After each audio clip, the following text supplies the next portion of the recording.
Bueno, para ya culminar con el tema de distocias, vamos a desarrollar el tema de la distosia ósea. Podemos decir que las distocias óseas son, digamos, alteraciones que ocurren en la pelvis, ya sea por alteraciones en el tamaño, en la forma o la inclinación de la pelvis, que dichas alteraciones mecánicas van a tener una influencia, digamos, negativa en la progresión y del móvil fetal a través del canal. Es importante tener presente que la pelvis ósea, y por eso acá podemos ver en esta imagen, de resaltar, la pelvis ósea está formada por los huesos coxales, que son estos huesos. Esos huesos coxales se unen hacia atrás con el sacro, con el coxis, mediante esta articulación que se llama sacrocoxigia o sacroiliaca, y por delante se une hasta a través de la sínfisis del pubis. Cambia de color y puedan ver otro aspecto importante que tenemos que tener presente en la pelvis femenina es el estrecho superior, que ya hablamos en pelvis femenina, en donde los puntos de referencia para establecer el estrecho superior tenemos el promontorio, que es una eminencia que tiene como punto de reparo la primera vértebra sacra con la última vértebra lumbar, la sala del sacro, la línea innominada por delante de la sínfisis del pubis, y de esa manera queda establecido el estrecho superior, en donde tiene la forma, digamos, de un óvalo. Bien, también en 1920 ya habíamos hablado, clases de pelvis, que Cadrol y Malloy habían descrito cuatro tipos de pelvis femenina, en donde la pelvis que era apta para desarrollarse un parto normal es la pelvis de tipo femenino, en donde las características fundamentales es que el estrecho superior tiene la forma de un óvalo, los diámetros antero-posteriores, los que van desde el promontorio al pubis, los diámetros transversos son, digamos, normales. Tenemos que el sacro es cóncavo y está orientado hacia atrás. Esta porción, que es el promontorio, no es accesible al tacto vaginal, y este arco, el arco subpúbico, es amplio. Entonces esas características de esta pelvis ginecoide hacen que la haga apta para un parto normal. Después tenemos la pelvis tipo androide, que es la de tipo masculino, donde podemos observar que el diámetro del estrecho superior tiene una forma de un triángulo con base posterior. Este tipo de pelvis además tiene un sacro corto orientado hacia adelante y un arco subpúbico cerrado. La pelvis antropoide, en donde la característica fundamental que tiene una forma de óvalo en sentido antero-posterior, justamente porque hay un aumento de los diámetros antero-posterior. Y por último, la pelvis platipeloide, el predominio es el diámetro transverso sobre el diámetro antero-posterior. Entonces recordemos entonces que la pelvis apta para un parto es la pelvis del tipo ginecoide. Bien, las causas de la pelvis ósea son múltiples, donde fundamentalmente están aquellas alteraciones nutricionales de la infancia o de la adolescencia, como es el caso del raquitismo, de la osteomalacia, de la tuberculosis extrapulmonar, que puede producir enfermedades a nivel de la columna vertebral, denominadas mal de Pot, la poliomielitis, la luxación congénita de cadera, también como causa importante de la distosia ósea, la fractura, que ocurre muchas veces en los accidentes automovilísticos. Bien, en cuanto a la clasificación, ¿sí?, de la distosia ósea se clasifica de acuerdo a la forma del tamaño, digamos, de la pelvis. Se clasifican en dos grandes grupos. La pelvis puede ser agrandada o puede ser estrechada. En este caso, pelvis estrecha es un sinónimo de distosia ósea. La pelvis agrandada es cuando existe un incremento notable tanto de los diámetros del estrecho superior, de la excavación y del estrecho inferior, y al contrario que podemos pensar que una pelvis agrandada sería beneficioso para el progreso del trabajo de parto, no lo es porque justamente en una pelvis agrandada no se cumple el primer, digamos, mecanismo que es la flexión y la orientación. Por lo tanto, una pelvis agrandada incrementa la frecuencia de presentaciones deflexionadas, como vemos acá en la figura, presentaciones de frente o presentaciones de cara. Y acá vemos una pelvis estrecha, ya sea por una disminución de los diámetros anteroposteriores o de los diámetros transversos. Entonces habíamos dicho que una pelvis por el tamaño, si es estrecha, es, digamos, un sinónimo de distosia ósea.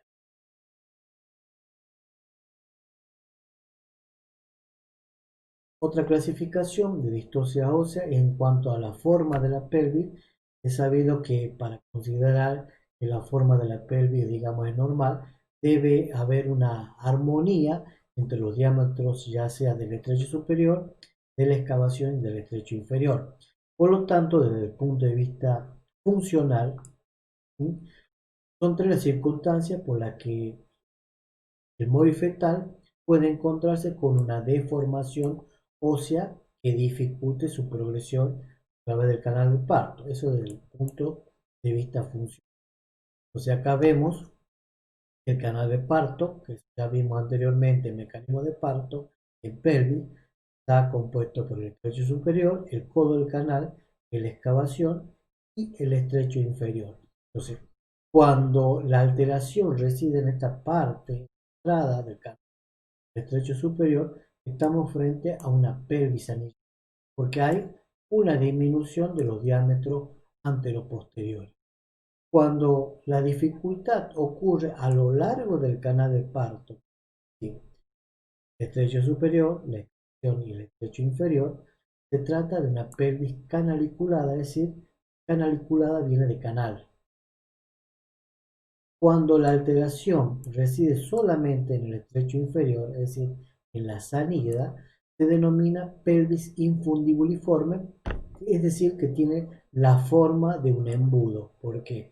Porque los diámetros del estrecho superior son normales y a medida que avanza la presentación se va a encontrar, ¿sí?, como si fuese un embudo por la disminución de los diámetros del estrecho inferior.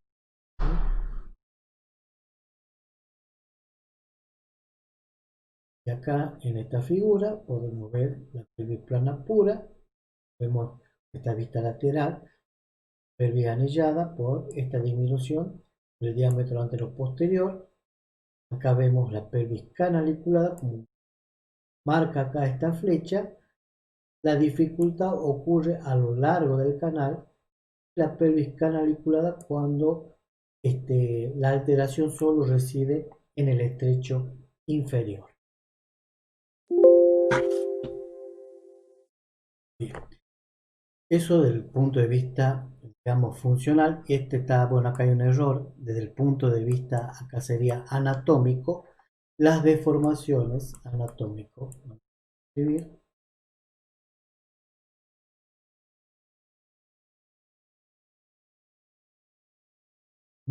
Recién vimos las deformaciones desde el punto de vista funcional y ahora lo que vamos a ver desde el punto de vista anatómico, las deformaciones pueden ser simétricas y asimétricas. Las deformaciones simétricas son aquellas en las que la modificación de la pelvis o de la hemipelvis va acompañada simultáneamente por la otra, es decir, hay una simetría, como vemos acá, una pelvis simétrica. Y las pelvis asimétricas o pelvis oblicuas cuando existe, digamos, una diferencia de por lo menos 1 centímetro entre los diámetros, ya sea el oblicuo derecho o el oblicuo izquierdo. Por eso, esta forma asimétrica le da la nominación de asimétrica. Bien, las pelvis simétricas, la alteración, ¿sí?, anatómica puede residir a nivel del estrecho superior, en la excavación o en el estrecho inferior. En el estrecho superior se denominan pelvis plana pura o platipeloide porque hay una disminución, ¿sí?, del diámetro anteroposteriores, de diámetro que iba desde el promontorio a la sínfisis del pubis. Entonces hay una disminución de los diámetros anteroposteriores, mientras que los diámetros transversos son normales o puede estar ligeramente aumentado. Eso le da la forma característica del estrecho superior, la forma de un óvalo. Este tipo de pelvis constituye un 60% de las estrechez o las distocias óseas y tienen como origen o etiología raquítica. Después tenemos la pelvis transversalmente estrechada. ¿Sí? El plano del estrecho superior tiene una forma oval, pero en sentido antero-posterior, porque justamente los diámetros antero-posteriores están aumentados y están disminuidos los diámetros, ¿sí?, transversos. Este tipo de pelvis se comporta dentro del grupo de las pelvis infundibuliformes. Recuerdan que el diámetro superior, la excavación era normal, pero al llegar al estrecho inferior, sus diámetros disminuían. Entonces este tipo de pelvis se comporta dentro de la clasificación de las pelvis del tipo infundibuliforme o forma de embudo. Y después tenemos la pelvis plana y generalmente estrechada. Bueno, como su palabra lo dice, hay una disminución de los diámetros anteroposteriores, como así también de los diámetros transversos. Este tipo de pelvis se encuentra, digamos, es frecuente en la enana acondroplásica y se comporta dentro de las pelvis que se clasifican como canaliculadas, es decir, la dificultad está a lo largo del canal, estrecho superior, la excavación, el estrecho inferior. Bien, es importante establecer el grado de estrechez en este tipo de pelvis simétrica, recuerden, en donde como punto de referencia vamos a tomar en cuenta el diámetro promontopubiano mínimo. ¿Sí? ¿Se acuerdan que cuando la presentación lograba sortear el diámetro promontopubiano mínimo, decíamos que estaba encajado? El diámetro promontopubiano mínimo se extiende desde el promontorio al culmen retropubiano, es decir, la mitad del pubis. Ese diámetro normalmente mide 10,5. Por lo tanto, la viabilidad se va a dar en sentido. Decimos que una pelvis es viable cuando el promontopubiano mínimo está entre 10,5 y 8 centímetros. Ahora, si ese diámetro es menor a 8 centímetros, consideramos que la pelvis es no viable. En una pelvis, eso tienen que recordar porque muchas veces es una pregunta de examen final cuando nosotros consideramos una pelvis que es viable y cuando no. Entonces, una pelvis simétrica, el punto de referencia es el promontopubiano mínimo, si tiene menos de 8 centímetros, es una pelvis no viable, es decir, nos damos cuenta porque a través del tacto vaginal, cuando nosotros tratamos de alcanzar al promontorio, está disminuido, es decir, lo tactamos, entonces ya de esa manera ya hacemos un diagnóstico de que está disminuido el diámetro anteroposterior y por lo tanto es una pelvis no viable.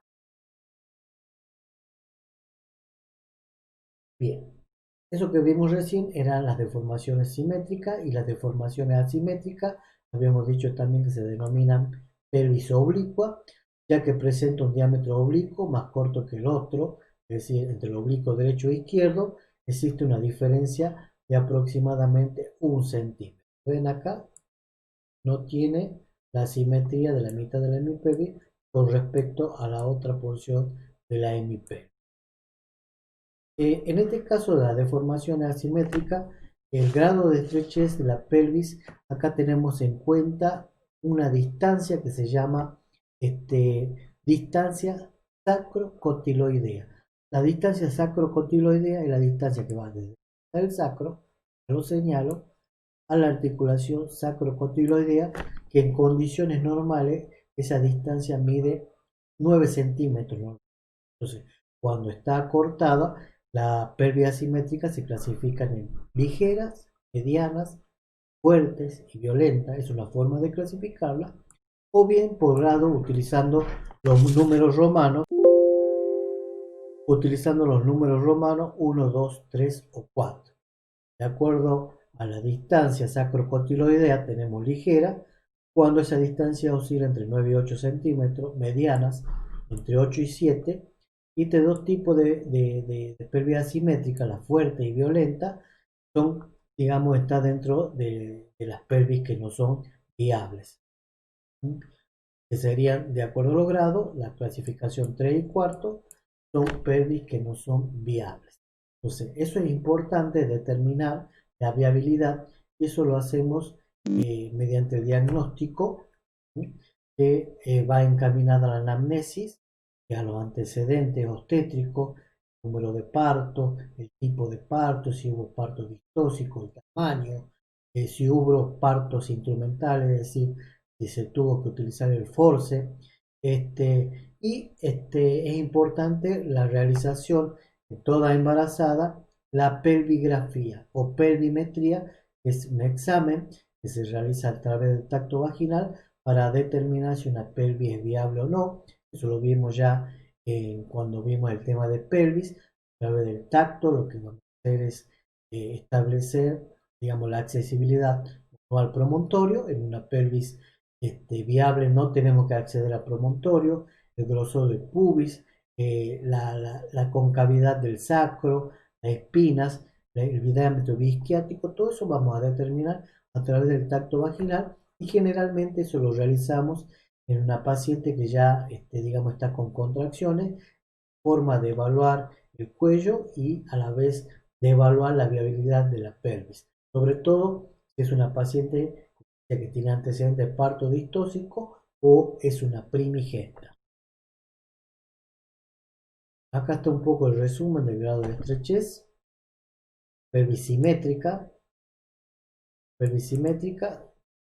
Recuerden que el diámetro promonto pubiano mínimo es el punto de referencia. Entonces acá en el grado 1 y 2 considera pelvis viable, y en estos dos es una pelvis no viable. Y la pelvis asimétrica, tenemos que el grado 3, 4 son pelvis no viables. Bueno, es un poco resumida la clase. Le voy a facilitar también, o mediante la lectura del libro o del módulo, los apuntes correspondientes. Mucha suerte. Luego.